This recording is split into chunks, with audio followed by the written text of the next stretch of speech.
جی हाँ नाज़रीन, drama serial सुकून की नेक्स्ट आने वाली एपिसोड में आप देखेंगे कि रज़ा के बाप को जब इस बात का यकीन हो जाएगा कि रज़ा झूठ बोल रहा है, तो रज़ा कहेगा कि आप ऐसा नहीं कर सकते मेरे साथ, आप नताशा की फेवर नहीं कर सकते, आपको अपने बेटे पर भरोसा नहीं। जिस पर रज़ा का बाप कहेगा तुम उस लड़की से शादी नहीं करना चाहते थे, बस सिर्फ इसीलिए तुम उस पर इल्ज़ाम लगा रहे हो जब तुम्हारा जुर्म पकड़ा गया। जिस पर कहेगा रज़ा आप एक बार फिर गलती कर रहे हैं, एक गलती आप पहले कर चुके हैं। जिस पर कहेगा रज़ा का बाप मैं ना तो कोई गलती कर रहा हूँ, ना ही मुझे कोई गलतफहमी हो रही है, तुम जानते हो कि लाशारी के साथ मेरा बिजनेस नया शुरू है, अगर उसने इस बिजनेस से हाथ उठा लिया तो हम सड़क पर आ जाएंगे। जिस पर कहेगा रज़ा तो आप इस बात का बदला लेंगे मुझसे। उधर सोच रही होगी नताशा कि तुमने अपने दिल में किसी और को रखा हुआ था रज़ा, इस बात की सज़ा तो तुम्हें मिलनी ही थी। तुम क्या सोच रहे थे कि तुम मुझसे शादी करोगे और अपने दिल में किसी ऐना नामी लड़की की मोहब्बत को पाल कर रखोगे? ऐसा तुमने सोच भी कैसे लिया? मैं इतने बड़े बाप की बेटी और तुम 2 टके के इंसान, तुम मुझे धोखा देने की कोशिश कर रहे थे, ऐसा मैंने हरगिज़ नहीं होने देना था।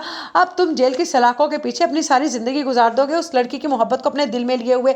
उधर जब हमदान कहेगा ऐना से कि तुम जानती हो कि ये बात रज़ा को पता चल चुकी है कि मैं तुमसे शादी कर चुका हूँ और उसने मुझसे कहा है कि मैंने उसकी पीठ में छुरा घोंपा है, लेकिन मैंने उससे कह दिया है साफ साफ कि वो उस दिन जब ऐना तुम्हारे घर आई थी तो तुमने उससे मोहब्बत से इनकार कर दिया था ना, उसी वक्त मैं उसकी ढाल बन गया था। काश तुमने उस वक्त ऐसा ना किया होता और उसकी मोहब्बत को कबूल कर लिया होता। जिस पर ऐना कहेगी मैं रज़ा का नाम भी नहीं सुनना चाहती। हमदान अगर आप चाहते हैं कि मैं आपके साथ खुश रहूं तो आइंदा मेरे सामने रज़ा का नाम ना लीजिएगा। उधर सोच रही होगी आयमा कि ऐना मुझे कहाँ पर फंसा कर चली गई, आयना की ही वजह से मेरी ज़िंदगी आज तबाह होकर रह गई है। जिस पर कहेगी ऐना की माँ कि आयमा तुम अपने दिल से ये साफ क्यों नहीं कर लेती कि ये सारा किया धरा ऐना का नहीं, जो गलती वो कर चुकी है उसका इल्ज़ाम तुम ऐना को नहीं दे सकती। तुम्हारे अब्बू ने तो उसे ऐसे लड़के के साथ बांध दिया जिससे वो मोहब्बत भी नहीं करती थी और शायद उसे जानती भी नहीं।